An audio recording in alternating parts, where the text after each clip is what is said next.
손자병법의 작전편을 공부하기 전에 먼저 필요한 것은 올머리와 갈머리입니다. 왜냐하면 일이 되기 위해서는 먼저 취해야 할 최종 목표를 설정하고 그 설정된 최종 목표를 향해 작전을 세워야 하기 때문입니다. 여기서 최종 목표는 곧 승리이며 전쟁은 승리를 위한 싸움이기 때문입니다. 아셨죠? 무슨 얘기인지. 오늘의 이 강의는 전쟁뿐만 아니라 여러분의 비즈니스, 또 건강, 그리고 개인적 목표를 달성하기 위해 매우 중요한 강의이니 잘 듣고 확실하게 이해하여 반드시 뜻한 바를 모두 이루시기 바랍니다. 먼저 오늘의 이 이야기를 터득하기 위해서는 자신의 문제에 빠져 이해하려고 하면 도리어 길이 보이지 않는다는 것을 유념해야 합니다. 자신의 문제에 빠져서 이해한다고 하는 것이 무슨 얘기냐면은, 예를 들면 사랑에 빠져 있는 사람한테 사랑을 취하는 법을 알려주면 그 방법이 오히려 보이지 않고 더 막막하게 느껴지며, 또 배가 고파 먹을 것이 필요한 사람한테, 그러니까 배고픔에 빠져 있는 사람한테 부자가 되는 법을 알려주면 그 법이 귀에 들어오지 않고, 또 심한 병에 걸려서 죽을지도 모르는 사람한테, 지금 죽을 똥말똥하면서 그렇게 쓰러져 있는 사람한테 건강하게 사는 법을 말해주면 오히려 전혀 납득이 가지 않는 것과 같습니다. 그러니까 이렇게 빠져있는 사람은 오히려 얘기가 제대로 안 들린다, 이런 얘기입니다. 때문에 이와 같은 문제에서 벗어나 객관적으로 들어야만 오늘 강의의 본뜻을 확실하게 이해할 수 있습니다. 문제에 빠져있는 사람은 지금 영혼이 그 문제에 사로잡혀 있기 때문에 전혀 움직일 수 없기 때문입니다. 영혼이 움직일 수가 없어요. 사로잡혀 있어서. 그런 걸 갖다가 우리는 빠져있다 그러는 거예요. 그 생각, 고민에 막 빠져 있어요. 그건 영혼이 움직일 수가 없어요. 왜냐면 영혼이 사로잡혀 있기 때문에 그래요.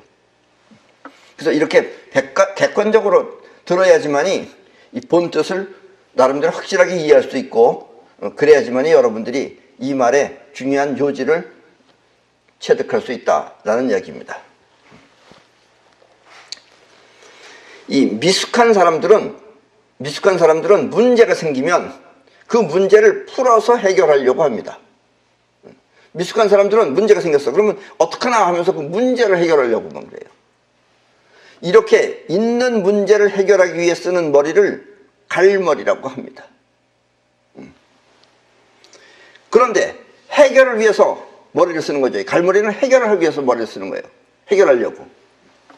그러나 이 고수들은 이와 같은 식으로 살지 않습니다. 그 고수가 사는 법하고 미숙한 사람이 사는 법이 틀리는 거예요. 이 하수들은 납득하기 어렵겠지만 고수들이 사는 방법을 하수들은 납득하기 어려워요. 왜냐? 고수들은 먼저 해결된 상황, 해결된 상태, 플러스 수학, 거기다 또 수학까지 넣어요. 를 위해서 머리를 쓰는 것입니다. 그러니까 보통 사람들은 하수들은 문제가 생기면 큰일 났다 고서 문제만 해결하려고 그러는데, 고수들은 그게 아니고 이미 해결된 상황, 그리고 거기다가 수학까지, 또 지금 자기가 문제가 해결하는데 거기서 또 이득까지 취하려고 한다, 이런 얘기예요. 다시 말하면 있는 문제도 해결하고 더불어 그로 인해 득도 보는 것입니다. 이렇게 해결책과 득을 위해 머리를 쓰는 것을 올머리라고 합니다. 해결과 득이 나타나기 위해 머리를 쓴다는 뜻입니다. 지금까지 이렇게 얘기 들으면 여러분들은 상당히 어려운 얘기처럼 들립니다. 아주 쉽게 예를 들으면, 여러분들이 배가 고파서 밥을 사 먹으려고 어느 식당을 찾아간다. 어디를 갈까 하는 것은 갈머리예요. 그게 갈머리예요. 근데 내가 저 옆자리에 앉아있는 영순이를 꼬시려고 영순이를 데리고 어느 식당에 가면 좋을까? 그래가지고 영순이가 좋아할 만한 식당을 골라서 영순이랑 같이 가자고 그래서 영순이랑 같이 가면은 그런 걸 가지고 올머리라 그러는 겁니다. 그러니까 영순이랑 같이 갈 때는 그걸 내가 먹으러 가는 거야, 안 먹으러 가는 거예요? 먹는 것에는 큰 비중이 없는 거예요. 나는 지금 영순이와 데이트하는 것이 내 목적이지. 그러니까 그것을 위해서 갈 때 쓰는 것은 올머리고, 그러니까 최종 목표는 영순이를 데이트하는 겁니다. 근데 갈머리는 단지 먹기 위해서 어디를 갈 것인가 하는 것은 갈머리다, 이런 얘기입니다. 갈머리는 일방적이지만 올머리는 뭔가 미리 최종 목표는 영순 씨를 사귀는 거죠. 예. 사귀기 위해서 가는 것은, 올머리는 사귄다고, 가는 것은, 밥 먹으러 가는 것은 그냥 단지 갈 뿐이다, 이런 얘기입니다. 그래서 올머리와 갈머리는 이런 겁니다. 이 유능한 장수는 먼저 이겨놓고 싸움을 합니다. 예. 이런 게 하수들은 이해를 못하는 거예요. 먼저 이겨놓고 싸움을 합니다. 그리고 건강을 터득한 사람은 아플 때 먼저 낫고 그리고 치료를 합니다. 이것도 상당히 어려운 얘기예요. 그러니까 지금 환자들이 이 말 들으면 이해하겠느냐, 이런 얘기예요. 건강을 터득한 사람은 아플 때 먼저 낫고 그리고 치료를 합니다. 이렇게 말하면 하수들은 말도 안 되는 소리라고 하면서 펄쩍 뜁니다. 그리고 이치에 맞지 않는다고 말합니다. 그러나 내 이야기를 그동안 쭉 들어오신 분들은 이 말이 곧 진리임을 알 수 있을 것입니다. 미숙한 사람은 먼저 싸우고 뒤에 결과를 바라보지만 유능한 사람은 먼저 이겨놓고 그리고 뒤에 싸우지 않고 이기는 것입니다. 예, 꼭 싸워서 이기는 게 아니에요. 원래 이 올머리가 강한 사람은 안 싸우고 이겨요. 거저먹는 것과 같은 것이다, 이런 얘기입니다. 이렇게 원하는 결과를 먼저 생각하고 그 생각대로 이루어내는 것을 올머리라고 합니다. 예, 그러니까 결과를 먼저 생각해 놓고 그 생각대로 이루어지기 위해서 머리를 쓰는 것을 올머리라고 한다라는 이야기입니다. 예, 아셨죠? 여러분들이 보시기에 저 사람은 왜 저렇게 사나? 왜 저렇게 살까? 이렇게 생각될 수도 있어요. 이렇게 사람마다 인생이 서로 다른 이유는 스스로 정한 생명선이 서로 다르기 때문입니다. 여기서 말하는 생명선이라는 것은 없으면 죽을 것 같은 그런 궁극적인 경계선을 말하는 것입니다. 다시 말하면 목숨과도 바꿀 수 있는 그런 어떤 경계선을 말하는 것입니다. 그러니까 생명선이라는 것은 여러분들이 생명을 바쳐가면서라도 목숨보다도 더 중요하게 지켜야 할 것, 이루어야 할 것, 이것이 생명선이에요. 그러니까 생명선이 지금 서로 다른 거예요. 저 사람은 한 달에 1억을 번다. 그럼 저 사람의 생명선은 1억이에요. 난 억 이하로는 벌면 못 살겠다 하는 사람은 1억을 버는 거예요. 근데 난 밥만 먹으면 된다 하는 사람은 그냥 밥만 먹는 게 그 사람의 생명선이에요. 그러니까 스스로 생명선이 밥만 먹고 사는 사람하고 1억 버는 사람하고는 나타나는 결과가 다른 것이다 라는 이야기입니다. 아셨죠? 이거는 학벌 이런 것하고도 아무 관계없습니다.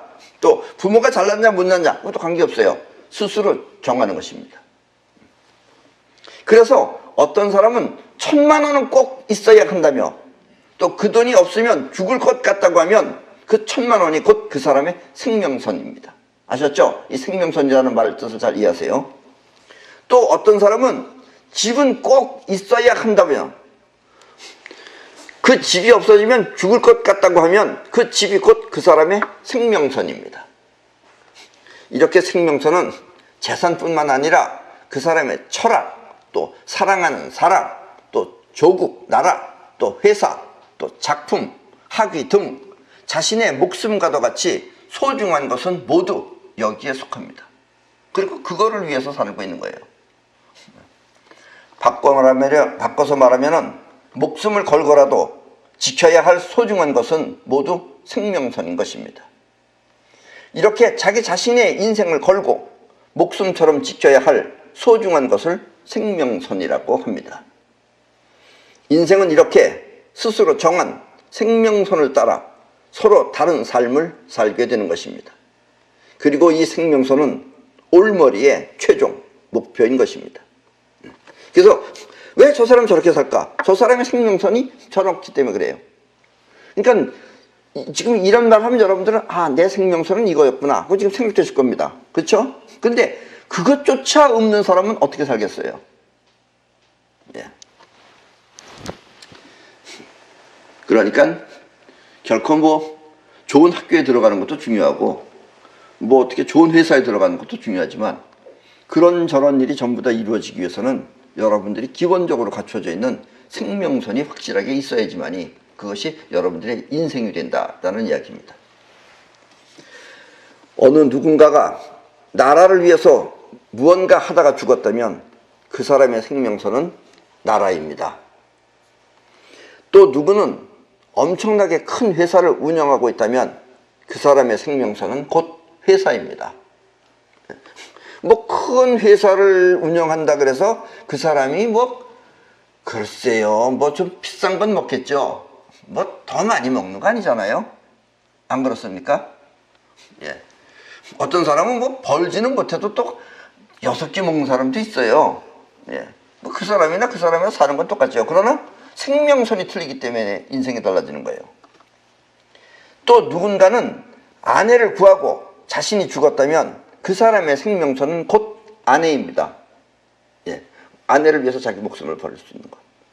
그리고 누군가가 세상 돌아가는 이치를 밝혀서 사람들에게 그 이치를 알려준다면 그 사람의 생명선은 우주와 그리고 사람입니다.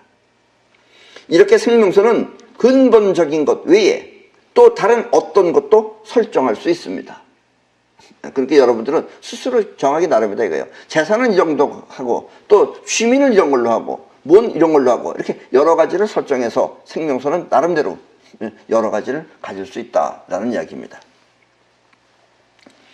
예를 들면 아내를 사랑하는 것과 또 먹고 사는 문제를 해결하고 싶다면 그 마음이 곧 생명선이 되어 진짜 그렇게 되는 것입니다. 그러니까 난 저 여자랑 같이 먹고 사는 데는 아무 지장 없이 그렇게 살고 싶다 이렇게 스스로 생명선이 돼서 스스로 결정해 놓으면 그 사람 인생은 그렇게 사는 거예요. 이렇게 생명선은 목숨 걸고 성취하는 최종 목표이며 또 그렇게 되기 위한 능력을 사이파워라고 합니다. 능력을 사이파워라고 한다 이거예요. 그러니까 그렇게 마음 먹고 있으면 어떻게 해서 그런 일이 벌어지냐면 사이파워라는 것이 그렇게 해주는 것이다 라는 이야기입니다. 사이파워는 원하는 최종 목표를 우주에 내보내서 공명현상을 통해 그와 같은 것을 끌어와 현실 세계에 나타나게 하는 능력을 말합니다. 이 사이파워를 여러분들이 확실하게 배우셔야지 이걸 확실하게 안 배우면 사이파워라는 건 여러분들이 인간적으로 할 수 있는 것은 다 해야 되는 거예요. 그걸 인간적으로 해야 될 걸 안 하고 사이파워로 하려고 그러면은 그건 사이파워가 아닌 거예요. 예. 여기서 내가 저 물건을 가져온다. 그럼 몸뚱아리가 가서 가져와야 되는 거예요. 그걸 사이파워를 한다 그러면서 목걸이를 쥐고선 막 이렇게 쥐고선 물건을 와라. 이런 게 서커스지 그게 사이파워가 아니에요. 아셨죠? 그러나 사이파워는 정말 대단한 겁니다. 물론 천기도 움직일 수 있고 또 기적과 같이 나타나는 이유는 여러분들이 인간적으로 할 수 없는 일 그런 걸 여러분들이 꼭 해야 되겠다고 마음 안에 생명선 안에 자리 잡고 있으면은 법이 안 된다고 하면 법이 바뀌어요. 네. 또 바다에 빠졌는데도 그 사람은 살아요. 이런 기적과 같은 일을 일으키는 건 사이파워입니다. 그런데 그러려면 먼저 인간이 몸뚱아리를 할 수 있는 걸 다 하고 몸뚱아리를 할 수 없는 걸 사이파워를 해야지 몸은 안 하면서 앉아서 빈들빈들거리면서 사이파워로만 하려고 그러면 그건 마술사가 할 일이지 사이파워가 아니다. 이런 이야기입니다. 아셨죠? 돈을 갖길 원한다면 그리고 돈이 궁극적 최종 목표라면 그 돈은 생명선이 되어 반드시 들어옵니다.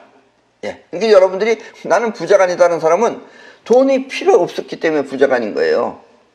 돈이 필요한 사람은 들어와요. 사이파워가 되기 때문에.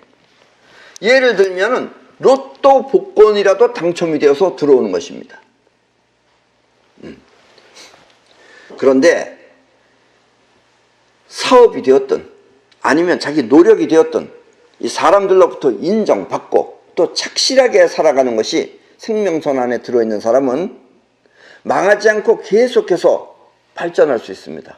성장을 할 수 있어요. 그런데 반면에 어쩌다 한번 복권을 통해서 돈이 들어왔어. 그러나 생활 태도가 좋지 않아. 이런 사람은 일시적으로 많은 돈이 들어오면 그 좋지 않은 생활 패턴에 그게 바뀌어요. 생활마다 바뀌어가지고 오히려 폐가 망신합니다. 예. 그래서 가능하면 이 필요를 위한 생명선보다 자리매김을 위한 생명선을 설정하는 것이 인생을 보다 안정적으로 누리는 길입니다. 예. 그러니까 로또 복권을 통해서 돈을 들어오는 것을 생전 바라고 있는 사람은 생활 태도가 좋지 않아요. 그런 사람은. 돈만 들어오면 그때부터 이제 먹고 마시고 놀고 하기 때문에 일을 안 합니다. 그러니까 얼마 있다가 폐가 망신당해요. 근데 이렇게 생활 태도가 원래 안정권 안에 들어와져 있는 사람은 로또 복권 같은 걸 당첨할 생각을 안 해요. 그럼 그런 사람들은 마음이 없기 때문에 사봐야 당첨이 안 돼요. 그런 사람이 사이파워를 해가지고 복권 샀다. 그러면 복권 1,000원을 샀어. 얼마 나올 것 같아요? 네, 1,000원 나옵니다. 그런 사람 사이퍼가 있기 때문에 1,000원 돌려줘. 근데 그 현금 아니더라고. 나도 옛날에 해봤어요. 꼭 내가 산 만큼만 나오더라고. 그거 필요 없다 이런 얘기예요. 여러분은 어렸을 때 감기에 걸려본 적이 있을 것입니다. 대부분의 아이들은 감기에 걸렸다 하더라도 어떻게든 나가서 놀려고 하는데, 그렇죠? 여러분들 콧물 찔리면서 나가 놀잖아요. 추운 데도 나가서 얼음도 털려고 그러고 썰매도 털려고 그러고 그게 정상이에요. 그런데 또 어떤 아이들은 부모가 밖에 나가지 못하게 하면서 또 집에서 쉬라고 합니다. 밖에 나가서 노는 애는 몸은 감기에 걸렸어도 마음에는 감기가 없지만, 집에서 쉬는 애는 몸은 크게 아프지 않더라도 마음속에는 감기가 자리를 잡게 됩니다. 물론 유전성이나 아니면 특별한 경우의 환자도 있지만 어렸을 때, 그렇지 않으면 대부분 위에 말한 그 두 가지 부류의 아이로 성장을 합니다. 몸은 아프더라도 밖에 나가서 놀려고 하는 아이는 비록 심하게 앓더라도 마음은 빨리 이 아픈 순간을 모면하려고만 합니다. 아이, 귀찮게 자꾸 아픈가 이러고 빨리 나가서 놀라고 하는 거예요. 그러나 집에서 쉬는 아이는 감기 기운이 조금만 있어도 얼른 집에 들어가서 쉬려고 합니다. 그리고 이 아이의 영혼 속에는 감기가 자리 잡고 있는 것입니다. 영혼 속에 병이 없으면 몸의 병은 쉽게 물러갑니다. 그러나 몸이 별로 아프지 않더라도 영혼 속에 병이 있으면 그 사람의 인생은 반드시 병이 따라옵니다. 그러니까 여러분들이 난 왜 이런 병에 걸렸나 하는 것에 대한 지금 답입니다, 이게. 그리하여 처음에는 사소한 병으로 시작해 차츰 심한 상태로 커져가는 것입니다. 그 병도 점점 이렇게 발전을 해요. 왜냐하면 영혼 안에 꼭 들어있으면 영혼이 그걸 불러들이는 거예요. 사실 우리 몸의 그 아픔, 몸이 아프다라는 그 아픈 것은 또 다시 아프지 말라고 몸이 보낸 신호입니다. 그게. 왜냐면 몸이 말할 수 있으려면 아파야 될 거 아니에요. 때문에 그때마다 그 건강법을 통해서 아픈 상태를 쫓아버리면 됩니다. 감기에 걸린 사람은 이게 감기 걸렸어. 왜 걸렸겠어요? 뭔가 이유가 있다 이거예요. 즉 다시 말하면 여러분들은 36도 5분에 가까운 온도를 항상 유지하고 있으면 감기 안 걸립니다. 근데 갑자기 추워졌거나 갑자기 더웠다 춥거나 이런 감기에 걸리는 거예요. 그러니까 그렇게 하지 말라라는 것을 알려주기 위해서 감기에 걸리는 거다 이런 얘기예요. 그게 신호다 이거예요. 근데 감기에 걸린 사람은 감기를 통해서 평소에 몸을 따뜻하게 36.5도를 유지하면 되고, 또 과로가 겹쳐서 발생한 병은 피곤할 때 쉬어주라고 그렇게 해서 아픈 것이다 이런 얘기예요. 그러나 병이 있기 때문에 아프다고 생각하는 사람은 그 사람의 영혼이 사이파워를 통해 현실 속의 병을 불러들이게 됩니다. 때문에 같은 암에 걸렸다 하더라도 누구는 살고 누구는 죽는 것입니다. 그러니까 암 때문에 죽는 게 아니에요. 자기 마음 안에서 난 이제 암에 걸렸구나. 아니 난 죽어야 되는 건가 보다. 이렇게 기다리고 있으면 죽는 수밖에 없다 이런 얘기예요. 자기가 만들어내는 것이다 이런 얘기예요. 영혼에 병이 없는 사람은 있는 암도 없앨 수 있지만 영혼에 병이 있는 사람은 없는 암도 만들어 생겨나게 하는 것입니다. 우리 몸의 아프다고 하는 것은 단지 몸이 하는 언어일 뿐입니다. 몸이 말을 하려면 아플 수밖에 할 수밖에 없다 이거예요. 또 마음이 즐거우면 몸은 또 웃는다 이거예요. 아기가 우는 것은 어린애가 젖먹이애가 우는 것은 슬퍼서 우는 것이 아니라 나를 봐라 그러고서 주의를 집중시키기 위한 신호이듯이 말입니다. 그렇듯이 몸이 아픈 거다 이런 얘기예요. 때문에 몸은 벨처럼 누르는 벨처럼 병을 통해 자의식의 나쁜 상태를 전달하는 것입니다. 내가 지금 아프다 이놈아 너 추운 데 가서 그렇게 날 갖다 이렇게 만들어 놓냐 해서 감기 걸린 거다 이거예요. 왜냐하면 자의식은 생각이 있으니까 몸이 자의식한테 알려주는 거예요. 생각이 있으니까 그때마다 몸을 쉬면서 조절할 수 있기 때문입니다. 그래서 아픈 이유는 자의식아 알아라 내가 이래서 지금 아픈 상태가 이렇게 해서 오는 거다. 이걸 너 알아가지고 날 아프지 않게 해라 라고 하는 언어다 이런 얘기예요. 언어 아셨죠? 병이 있다고 영혼이 믿는 사람은 영혼이 병이 있다고 믿는 사람은 그 병이 생명선이 되어 어떻게든 심한 상태로 몰고 갑니다. 그리고 이제 아픈 마음에 병실에 누워서 쓸쓸하고 외롭게 죽어가는 생각을 하면 누구더라? 그 시 쓴 사람이 도르몽인지 부르몽인지 부르몽 낙엽 불러가는 소리가 들리느냐 이런 거 생각하면서 떨어지는 낙엽을 쳐다보고 있으면 눈물이 나면서 이렇게 해서 이제 내가 죽는 거 아닌가 이렇게 생각하면 인생 또한 그렇게 마감하는 것입니다. 때문에 지금 어딘가 아픈 것이 있다면 지금 여러분들 가운데 지금 내 이야기를 듣는 여러분들 가운데 어딘가 아픈 것이 있다면 그것은 단지 몸의 부조화를 회복하기 위한 몸의 언어라고 생각하고 맨 땅이 있는 곳이면 맨발로 하루에 1시간 반 정도를 일주일에 4회 이상 걷도록 하십시오. 맨 땅은 그쪽 흙으로 덮여있는 단순한 형태가 아니라 항산화 식품을 만들어내는 지구 최대의 항산화 제품이기 때문입니다. 근데 맨 땅이라 그러니까 여러분들 흙덩어리가 맨 땅이 아니에요. 이 지구 맨 땅에 가서 있어야 되는 거예요. 나는 이렇게 맨발로 맨 땅을 밟아 건강하게 사는 건강법을 맨땅 요법이라고 하여서 많은 사람들한테 지금 알리고 있습니다. 여러분들이 이 지구에서 가장 좋은 약은 맨 땅입니다. 지구가 갖고 있는 거예요. 그러니까 여러분들은 땅만 한다 그러니까 땅만 하는 게 아니라 땅 속에 들어있는 지구가 가지고 있는 그런 항산화 작용이 우리의 몸을 살려주는 거다 이겁니다. 왜냐하면 우리 몸의 대부분의 모든 병의 90% 이상은 전부 다 활성산소라는 것이 일으킵니다. 그리고 활성산소를 없애는 것이 바로 항산화입니다. 그래서 그것이 땅 속에 있기 때문에 그래요. 그래서 여러분들이 항산화 식품이라고 하든지 뭐 항산화 뭐 고등어 같은 것들은 전부 다 지구에서부터 그렇게 받아가지고 온 거예요. 그걸 중간 매개체로서 잡아먹는 것 뿐이에요.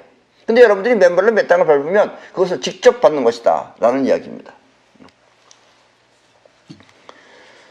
그리고 맨발로 걷기에 또 위험한 곳, 돌이 좀 삐죽삐죽하다 이렇게 위험한 곳은 맨발로 걷는 것과 똑같은 효과를 낼 수 있도록 맨땅 신발을 만들었으며 또 잠잘 때도 맨땅 요법과 똑같은 효과를 볼 수 있도록 맨땅 침구를 개발해 놓았으니까 필요하신 분들은 인터넷에 육각나라에 들어가서 구입하시면 됩니다. 우리가 카이스트에 있는 사람들하고 같이 이거 전부 다 만들었습니다. 그리고 이건 전부 다 아주 거의 100% 옳은 제품입니다. 물론 뭐 비싼 제품은 아닙니다. 그렇게 여러분들의 건강을 위해서 우리가 개발한 겁니다. 우리 자신이 쓰기 위해서 만든 거예요. 지난주에는 어떤 여자분이 이 내 강의를 듣고 맨땅 요법을 해본 결과 평생 동안 그 엉덩이에 낫지 않고 알아오던 그 포진이라는 것이 깜쪽같이 없어졌다며 매우 기뻐하였습니다. 그러니까 여러분들도 무척까지 땀이 날 어떻게 해? 라고 생각하지 마시고, 그죠? 여러분들의 머리 안에, 영혼 안에 병이 없고, 그 다음에 맨땅만 있으면 여러분들은 얼마든지 건강해질 수 있는 것이다 라는 이야기입니다. 이렇게 맨땅과 또 여러분들의 생명선 안에 건강이 들어있으면 여러분들은 걱정할 것이 없는데, 요즘은 또 공기가 좋지 않아가지고 밖에 나가는 것 자체가 좀 문제이기는 합니다. 그러나 맨땅요법은 우리 몸이 갑자기 쓰러지지 않도록, 갑자기 쓰러지는 것을 막기 위해서 몸속에 있는 정전기를 전부 다 없애주며, 또 전자파, 여러분들이 뭐 전자제품을 사용해서 어떤 전자파를 말끔히 없애주기도 합니다. 그래서 항상 여러분들의 몸을 건강한 상태로 유지시켜 줄 수 있는 가장 좋은 건강법은 맨땅요법입니다. 여러 가지 있죠. 뭐 지압요법, 무슨 요법, 뭐 먹는 법, 뭐 하는 거 다 있는데, 또 뭐 살 빼는 거, 이건 별도고, 어쨌든 여러분들은 일단 아프면 맨땅을 밟으면 거의 다 낫습니다. 모든 짐승들은 전부 다 아프면 양지 바른 곳에 가서 착 엎드려서 맨땅에 엎드려 있는 이유가 그겁니다. 아셨죠? 때문에 어디가 아플 때는 먼저 걱정부터 하지 마시고, 병이 없다는 것을 생명선에 각인시켜 아픈 원인을 해결하며 맨땅요법을 하시기 바랍니다. 그리고 맨땅요법에 관해 자세히 알고 싶은 분은 육각나라에 연락을 해서 맨땅 지도사들에게 상담을 받으시기 바랍니다. 그럼 여러분들한테 자세하게 알려드릴 것입니다. 올머리는 이렇게 궁극적으로 원하는 것을 미리 설정하여 현재를 해결하는 방법입니다. 그리고 이와 같은 방법이 우주를 움직이는 최선의 작전입니다. 많은 사람들이 성공을 위해서 수많은 고심과 부단한 노력을 합니다. 성공하려고. 이렇게 수많은 고심을 하는 이유는 성공이 이루어지는 지름길을 모르기 때문입니다. 그래서 별거 다 해요. 그 지름길은 따로 있는데, 또 많은 사람들은 생각하길 실력이 좋거나 또 재능이 있으면 성공하는 것으로 알고 있습니다. 성공하죠, 일단은. 그러나 실력과 운영은 또 다른 길입니다. 성공은 해. 근데 결과적으로 운영적으로는 망해. 그런 사람들 부지기수 많아요. 재능 있는 사람으로서. 그리고 이 배움과 또 터득하는 것은 역시 다른 길입니다. 배우는 것하고 터득하는 건 다른 거예요. 그것은 배우지 않고도 터득할 수는 있지만 배웠다고 하여 반드시 터득되는 것은 아니기 때문입니다. 그래서 여러분들이 이렇게 내 말을 듣고도 터득하는 사람이 따로 있고, 많이 알아서 다른 사람한테 아는 얘기를 해주긴 해줘. 근데 본인은 터득 못한 사람도 많다라는 이야기입니다. 그러니까 여러분들이 올머리 안에 터득을 위해서 하면 터득하는 거고, 알려고 하면 아는 것뿐이다, 이런 얘기예요. 아셨죠? 그러니까 생명선 안에 무엇이 들어있느냐에 따라서 여러분들의 인생이 그렇게 나타나는 것이다 라는 이야기입니다. 어쩌면 이게 우리 인생은 가장 행복하게 사는 방법이 해탈일 수가 있습니다. 그러나 일반 사람들은 해탈을 위한 길이, 해탈하기 위한 그 길이 오히려 해탈을 얻는 것보다 더 큰 괴로움일 수도 있습니다. 그래서 함부로 되는 것이 아니다라는 얘기예요. 다 하려고 그래. 근데 안 된다, 이런 얘기예요. 이 말은 해탈을 포기하고 사는 삶이 더 행복할 수도 있다는 뜻입니다. 예를 들면은 어떤 사람은 길을 갈 때 가장 짧은 길을 알려주면 그 길을 선택하지 않고 자기가 아는 길을 고집하며 돌아가는 사람이 있습니다. 짧은 길을 가면, 여기서부터 여기다 짧은 길을 가면 비용도 적게 들고 또 시간도 적게 들고 모두 절약되는데, 그 사람은 끝까지 자기가 아는 길로 돌아가겠다고 고집하는 것입니다. 그러니까 그 사람은 현실적으로 손해를 보더라도 마음이 편한 쪽을 선택하겠다라는 뜻이에요. 이런 사람은 부처가 되기보다 중생으로 사는 것이 더 행복한 것입니다. 그러니까 꼭 좋다 그래서 좋은 게 아니다, 이런 얘기예요.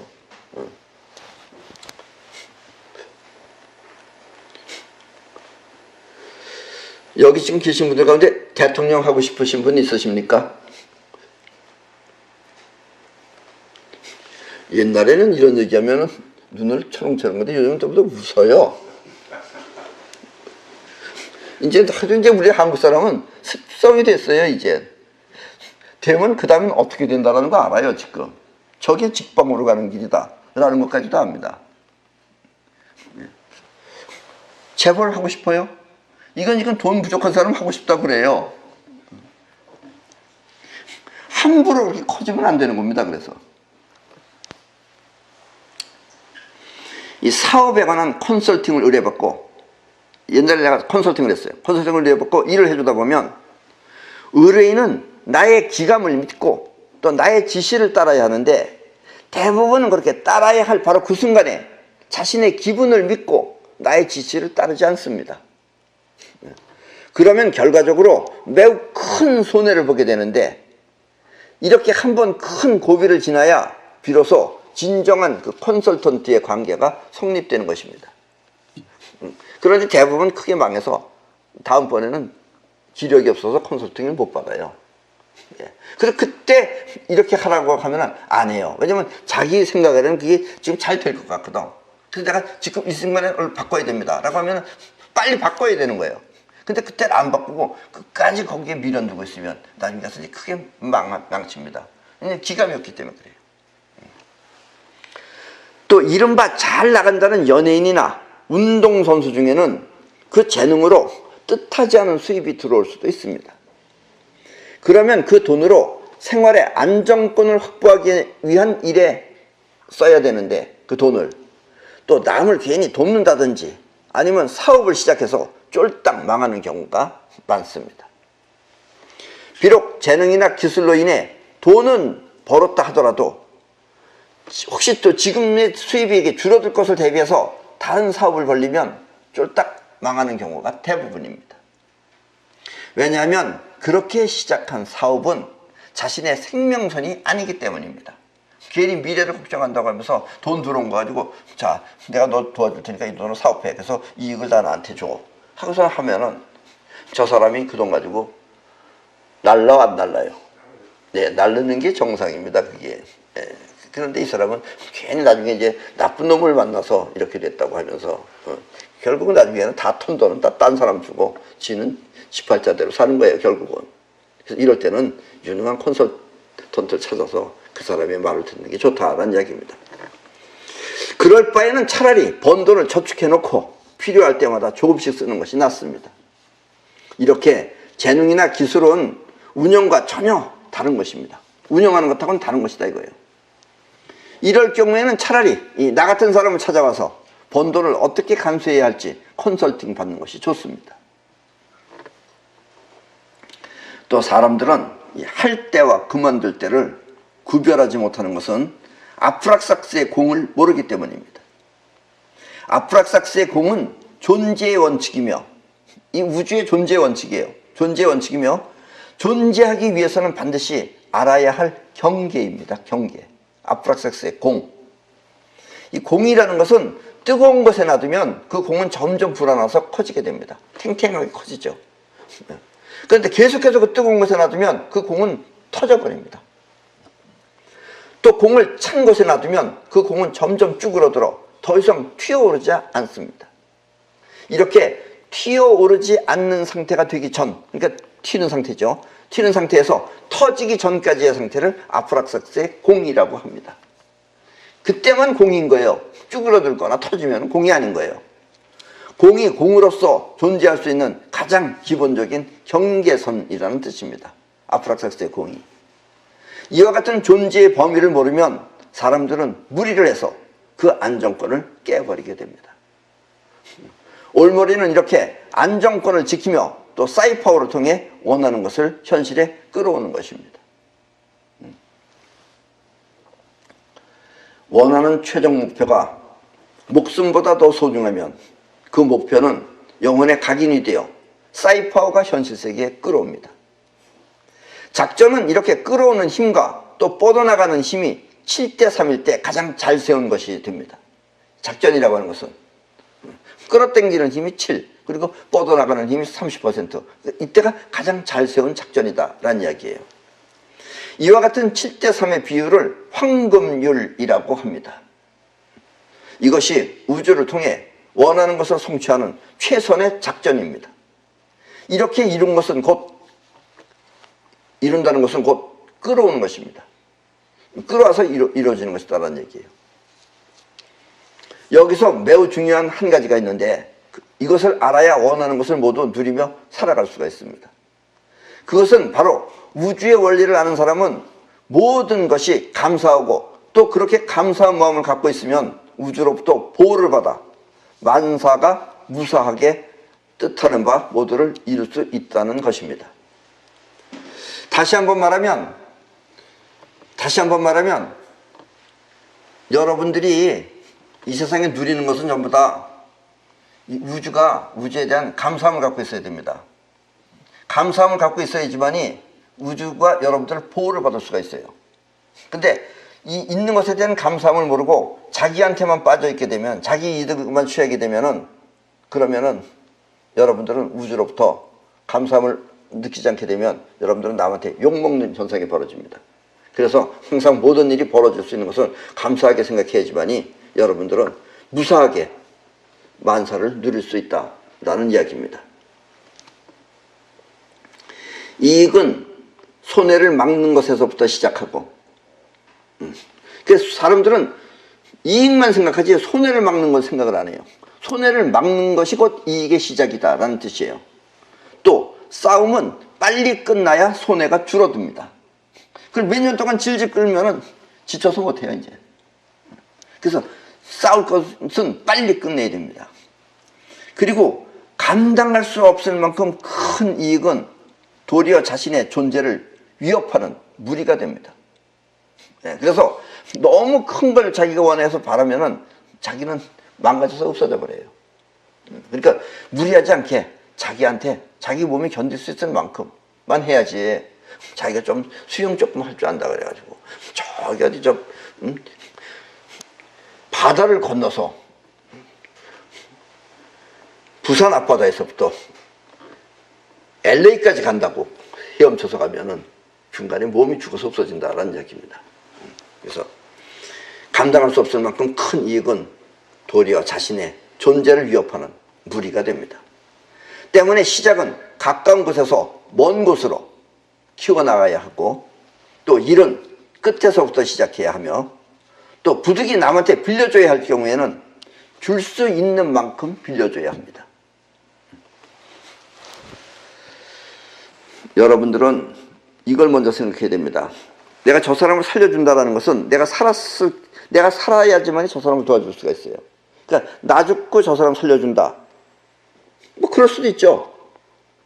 그러나 그렇게 되면은 자기는 없어지는 거예요. 그리고 그건 바람직한 것은 아니에요. 그러니까 먼저 내가 살아야 돼요. 내가 살아야지 저 사람을 다시 살려줄 수 있어요. 그러니까 아까도 얘기했지만 황금률은 7대3입니다. 근데 여러분들이 가지고 있는 뭐 재산이 됐든 뭐가 됐든 70%가 바깥으로 나가면 안 되는 거예요. 그건 여러분들이 꼭 지켜야 되는 겁니다. 그리고 남한테 뭘 빌려주더라도 30% 안에서는 빌려줘야 됩니다. 그리고 또 사람이 이런 걸로다가 이제 인연이 끝나버리게 됩니다. 왜냐면 내가 저 사람 빌려줬는데 저 사람이 나한테 갚지 못했다. 그 사람이 벌써 빚을 많이 졌다는 것은 어딘가 지금 사람이 뭔가 잘못된 사람이기 때문에 빚을 질 수 있는 사람이에요. 그렇다고 내가 빌려줬다 그래서 당장에 그걸 갚을 수 있는 그런 처지의 사람이 아닌 것이다라는 얘기예요. 그러니까 그럴 때는 내가 줄 수 있을 만큼만 빌려줘라라는 얘기예요. 그래서 설사 저 사람이 못 갚아줬다 할 때는 마음 안에서 줬다라고 생각하면은 인간관계는 끊어지지 않는다라는 이야기입니다. 그래서 남을 빌려줄 때는 반드시 줄 수 있을 만큼만 빌려줘야 합니다. 그리고 이렇게 사는 것이 곧 우주의 황금률입니다.